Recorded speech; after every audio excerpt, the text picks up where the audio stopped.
misah jeung nu kos kararip. Sugan hayang khawatir engkena beusi teh di kiai-kiai emang embungeun di kiai-kiai ieu. Jadi lamun make sertifikat segala rupa geus pohara jasa tah mah zahirna ge zahirna deui tah mah sarua jeung melakacang teu diasupkeun ka taneuh. Cek Imam Ghazali dua macam teh lamun melakacang teu diasupkeun ka jero taneuh berarti dua macam, hiji dipacok manuk, lamun teu dipacok manuk kena banjir anggeus wassalam. Nah, iya bangsa kiai nu boga sertifikat, bangsa kiai anu ngajukeun proposal tah ieu mah deuk nanya bae kena banjir apa ku manuk.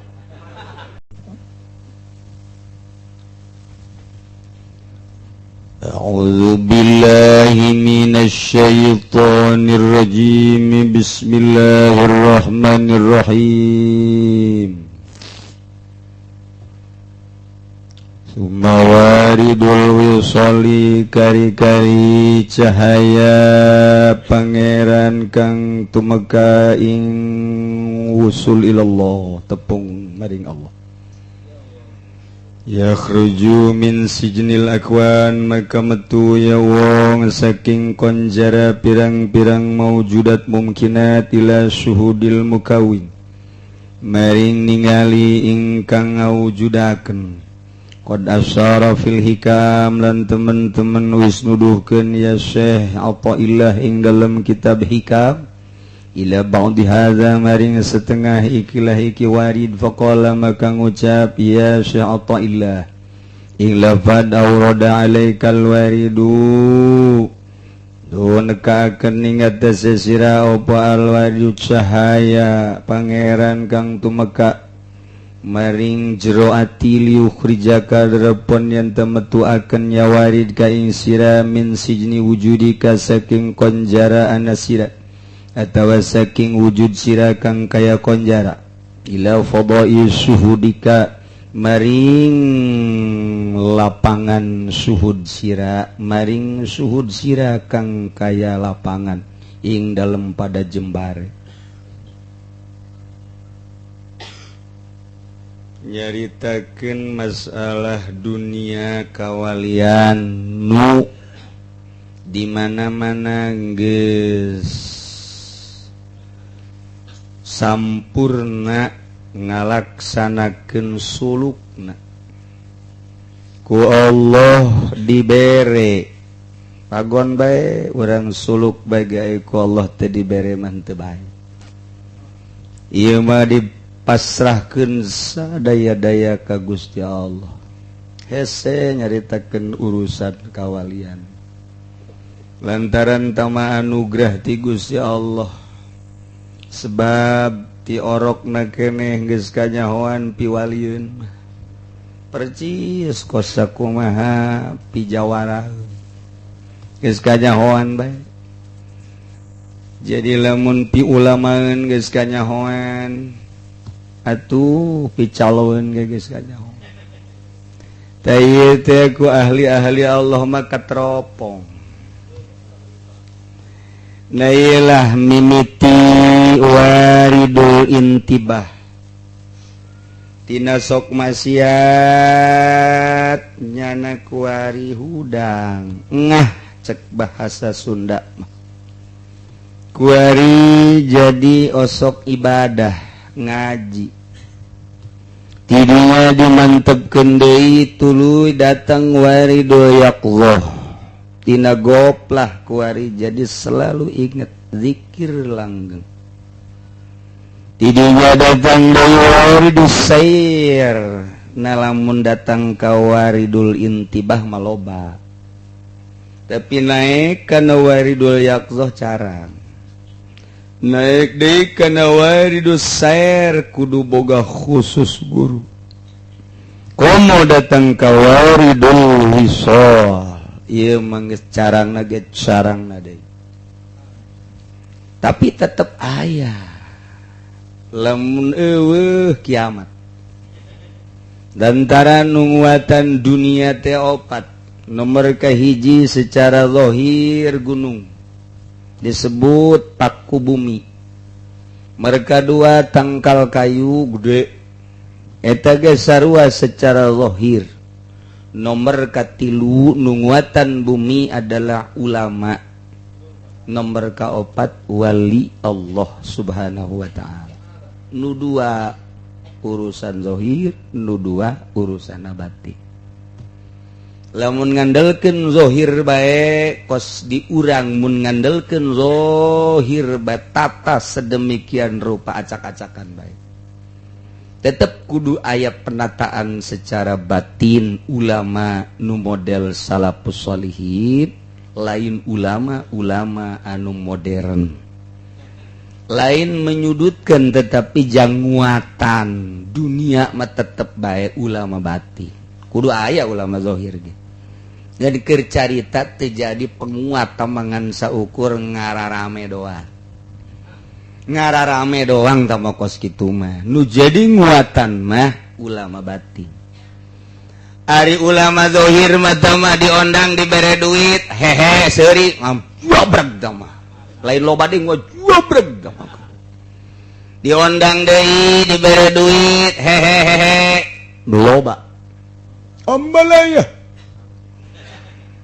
Dikondisikan di negara titih dimui pahayang-hayang loba tambah nukos karar itu salah ente jangan rame-rame negara di akhirat nyana nu bakal ditanya pangheula diulamakeun dikiaikeun dipundak tanggung jawab penuh kelanjutan bangsa jeung umat melalui atas nama ulama. Nu mentek kipu doling geus nyieun sertifikat ulamanya. Aya sertifikasikan. Jadi nu eueuh sertifikatan mah teu dianggap ulama. Teu dianggap. Jadi nu aya sertifikat etalah nu ulama. Salah henteu. Sebab eta mah jang nurunkeun dana kan pod. Dana engke turun maksudna. Aya sertifikat engke lamun teu boga duit sertifikat kiai teh bisa digadekeun. Di Indonesia. Ya Allah, ya Karim, Gusti ya Allah. Nah. Mangga bae. Sugan genjleung hate ulama salafus atuh henteu. Sugan khawatir ulama salaf henteu. Atuh geus misahnya namanya na bae. Di aing mah urusanana cak ulama salaf lain jeung manusia jeung Allah. Ngan ketika aya kesempatan tugas ieu mah ngajak ngelelempeng. Daekeun heuh teu daekeun kajen geus misah jeung nu kos karar itu. Sugan haya khawatir engkena beusi teh di kiai-kiai emang embungeun di kiai-kiai ieu. Jadi lamun make sertifikat segala rupa geus pohara jasa tama zahirna ge zahirna deui tama sarua jeung melakacang teu diasupkeun ka taneuh. Cek Imam Ghazali dua macam teh lamun melakacang teu diasupkeun ka jero taneuh berarti dua macam. Hiji dipacok manuk, lamun teu dipacok manuk kena banjir anggeus wassalam. Nah, iya bangsa kiai nu boga sertifikat, bangsa kiai anu ngajukeun proposal, tak ieu mah deuk nanya bae kena banjir apa ku manuk. Ayo coba. Tuh, nyana nu nya jawaban. Nyana nu ngajukeun proposal, nyana nu ngomong ku manuk. Bener pod. Eta kos kari itu. Lain cakula cek Imam Ghazali kurang kumaha ngajelaskeun Imam Ghazali. Jadi kiai nembrak percis kos melakacang di luhur taneuh. Henteu diasupkeun ka jero, dua macam. Mun henteu dipacok manuk, kotok, bebek. Bawa banjir. Asana ieu mah banjir kabeh meureun ya. Banjir ya. Ulama nu asli mah dibuka taneuhna trek, dipelakeun di dinya, tutupan deui, geus ditutupan di pager. Batur nyahoan henteu, nyaho-nyaho nengtet bae. Singa teh nengtet jeung nongtot lain deui. Nongtot namun jam 10 Habib entah muka calana nongtot. Aju nu pamajikan kutangna dibuka nongtot eta mah. Tapi nu dihandap mah nengtet meureun nya. Ih kemana bae ngaji. tos gitu kurang kumaha Imam Ghazali ngajelaskeun, kurang kumaha Syekh Abdul Qadir ngajelaskeun, kurang kumaha para wali ngajelaskeun. Idfan wujudaka fi adil khumul, tutupan wujud anjeun di taneuh anu sepi, ulah keula kanyaoan di kiai-kiai ku batur teh sing hade besi lain kiai. Komo di wali-wali mah nah wujud anjeun sepikeun, ulah haju nyen sertifikat, ulah haju daftar jadi MUI, ulah haju ngajukeun proposal kamari musola, kamarina deui majelis, nu kuari pondokan pondok, geus kabeh, lain pudoli we kabehan. Jadi dituna ngomong cak kiai ya kaya nu ngaberi anu naon ngaran ngondisikeunna bebeja ka kula. Kiai anu mah kamari musola terus majelis taklim, kuari pondok cenah. Isukan naon deui? Hah? Kira-kira Gusti Allah doaku. Salah teteh kitu henteu. Henteu salah, mangga-mangga teuing ngan eta mah urusanana zahir fikih berarti. Geus lamun jadi ulama fikih ngaranna ulama dunia. Geus lamun jadi ulama dunia urusanna ngan sapopoe teh urusanna dunia bae. Bae. Tanggung jawab. Ditanya engke ku malaikat, sia dikiaikeun? Mohon. Boga sertifikat? Aya.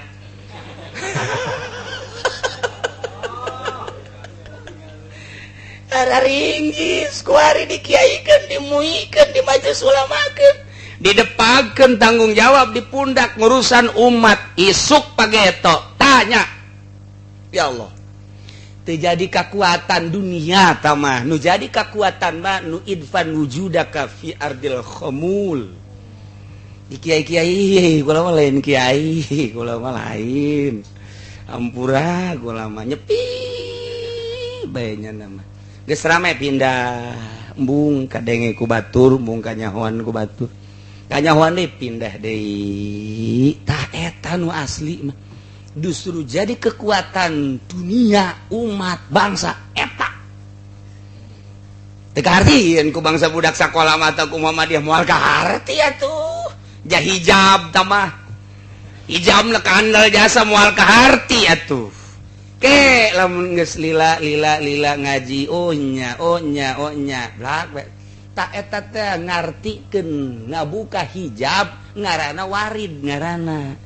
Tak eta nu teu ngarti, tadina teu ngarti jadi ngarti disorot ku nur ilahi, cahaya ilahi, arifin.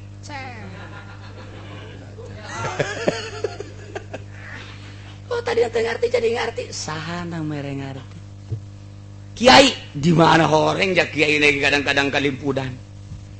Satu guru guru henteu nu mere ngarti langsung Gusti Allah nyorotkeun sret. Gemantak lamun aya kiai kemudian hayang manehanana teh dianggap guruna masih keneh angel ka jadi wali. Nyana ngaku guru mah enggak teh teuing tapi anjeun mah ulah ngaku-ngaku ka murid. Nu kuari nyana ngaku-ngaku ka murid makin loba makin bangga, makin loba makin wah timbullah takabur jeung ujub di akhirat engke bakalna nyana diudang-udang murid. Kuari hayang paloba-loba murid di akhirat lompat ngajauhan murid. Kuari hayang paloba-loba anak rombongan engke di akhirat lompat tina anak jeung rombongan. Kuari hayang dibangga-bangga ku anak buah di akhirat lompat tina anak buah. Yauma yafirrul mar'u min akhihi wa abihi wa ummi. Lompat kuari urang asa bangga. Oh loba jasa murid engke murid dek nanya minta pertanggungjawaban ka guru. Tah lamun urang ke di akhiratna dipanggil dibere dipenta tanggung jawab, lamun urang geus boga sertifikat aman. Mata ke kupodoli nyieun nya sertifikat. Teu beres kiai. Aduh masyaallah karim. Murigak bulu urang aya kikituannya makin jauh amat sih pola pikir bangsa Indonesia. Ih aneh, urusan anak aneh jasad. Hanya sekedar pengkondisian uang, tetapi ujung-ujungnya jadi salah. Masya Allah, hijab makin jauh, makin kandal, makin jauh, makin kandal. Gusti Allah kusakia gigis pohara, duit, dikodokan baik, malah dek dimakin rapihkan cara ngabobol dana sosial. Masya Allah. atuh ai bareki mah los bae kiai ahli Allah sugan kasienan besi teh dibere malah jariji kos kitu teh nanahonan saat batur ngudag dunia ulama Allah lari ngajauhan dunia saat batur nyieun pengkondisian deket jeung jelema ahli Allah lari ngajauhan tina manusia selalu kitu bae ahli Allah mah nanaonan hiji bae buleudkeun agama Allah titik cenah angel teh mah tuh ka beli mobil ngajurus ka mobil angel teh mah tuh kajian pondok ngajurus ka fisik angel teh mah kos kitu mah tuh ka mulia ka agung kadinya jurusan anak kadinya jurusan anak tuh los iki tah urusan dunia tah ieu mah keur carita nu nyorotkeun warid hanya Allah ya Karim geus teh urang tina tadina maksiat tina bodoh jadi pinter disorot ku warid Allah waridul intibah jadinya pangeran teh Allah horeng Kangjeng Nabi teh horenganan ieu teh ya Rasul Allah para wali teh aya nu diangkap jadi kutub Allah beuki jero tah beuki mantep tah sorotan cahaya ilahina cet timbullah kabita hayanglah urang selalu mengingat Allah hudanglah urang ti peuting tahajud salat hajat salat witir langsung baca Quran shalawat zikir meunang saha eta kos kitu menang Allah kuaring geus dawam jasa la ilaha illallah la ilaha illallah la ilaha illallah eta teh kadang-kadang ku hawa nafsu di mana atuh kuari nu istimewa mah aya di diri urang nu teu dikondisikeun ku urang naon robah mah kadang-kadang dikondisikeun ku urang diuk mah dikondisikeun ku urang lempang mah dikondisikeun ku urang urang bareng ka ditu dikondisikeun ku urang naik sepeda naik motor naik mobil kadang dikondisikeun ku urang jauh teh ka Allah mun masih kundasa kondisi aya nu henteu dikondisikeun ku urang tapi terus bae naon napas urang teh menang Allah teu karasa teh ku urang dipake terus napas kaluhur ka handap kaluhur ka handap apa urang nyesa nejak kaluhur henteu urang diuk Allah mah terus bae mere napas kaluhur ka handap urang lempang kaluhur ka handap urang sare ku Allah mah diterus bae napas kaluhur ka handap eta menang Allah langsung ngondisikeun datang ajal tama urusan Allah. Nah ahli toriko di mana enggeus luhur tina jahar kana kopi sesuai jeung latifah kuari zikir napas. Jadi zikir napas teh lain hayu ku urang kumaha nuturkeun Allah mere napas ka urang nuturkeun eta sok geura ge napas ka luhur handap Allah Allah lain ku urang di kondisi Allah Allah edan sia kajen kumaha ji atuh lain kos kitu napas tak menang Allah mantak naon ku urang napas disyukuri napas ku urang teh dihormati napas ku urang pake inget ka Gusti Allah sesuai jeung memere Allah napas ka urang teh dikondisikeun ku urang ge ngalabilkeun napas langsung bae zikir melalui napas Allah aya cara-carana khusus kicep apa kurang dikondisikeun henteu urang kicep aing dikicep ya kuari dibuka ya Allah anu ngicepkeun loba hal-hal anu langsung ti Allah ku urang kurang dihormati nu mantak ieu nikmat kicep luar biasa ge tapi ku urang henteu diinget ieu nikmat kicep tadi nikmat napas geus pohara jasa ku urang eta napas menang Allah teh kok ku urang dipake ka hotel dipake ka nightclub dipake ngabonceng rang dan ngora lain ya Allah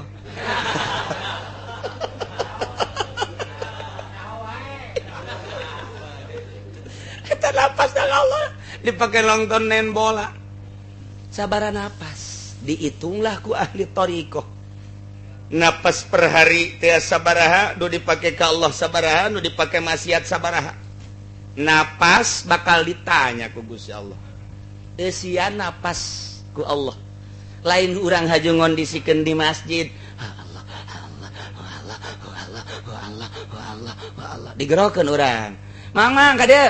Allah enak Allah. Ye ieu udah kudu kagrogolkeun atuh mah. Geus lamun urusanna napas aturun nu bergerak. Kadang sungut mengobrol, tapi ruh terus bae sesuai jeung napas. Kok bisa? Pan geus latihan. Moal didatangkeun ka dinya tuh ku guru lamun henteu nete taraje. Atuh pan ti awal heula 1 2 3 naik wari. Atuh geus bisa. Geus bisa nyana ngobrol ka mana. Tapi lo jerona napas. Allah. Napas pa di kondisina ku Allah, dieusian ku urang. Coba urang coba datang ka modar sia guruan. Moal bisa kajian kumaha. Moal bisa tuh guruan. Atuh guruan mah eta kos kitu kayu. Ngecek pemajikan abah sia ti kelekep dalanda.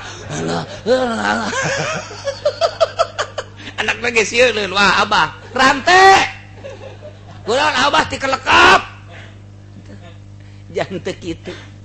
Dia ahli-ahli torekat atau biasa bae urang lamun neuleuh Habib Lutfi ahli torikoh ya kepala ketua torikoh di Indonesia nya geus 2 periode nya lamun zarah ka mana bae tilok sahadiah zarah urang ila hadratin Allah Fatihah tilok Habib Lutfi mah datang ka luar Batang batur zarah nya ngopi wah ya udah pulang jarah ke Kampung Bandan di luar wah seri balik jarah ke mana bae nya kos kitu geus jana mah nyambung ruh pan wali wa teu maot jasa sanajan henteu kadinya ge atuh mah nyambung ieu ahli Allah mah nu mantap kabelah diekeun mah ahli Allah geus embung ka mana ka Mekah ge embung mantap kase diturutan atuh woi kiai itu mah embungeun ka Mekah sasar ta mah kiai nu bener disasar-sasar pugu nyana nu sasar kumaha emang pugu ka Mekahna ge menang di bank duitna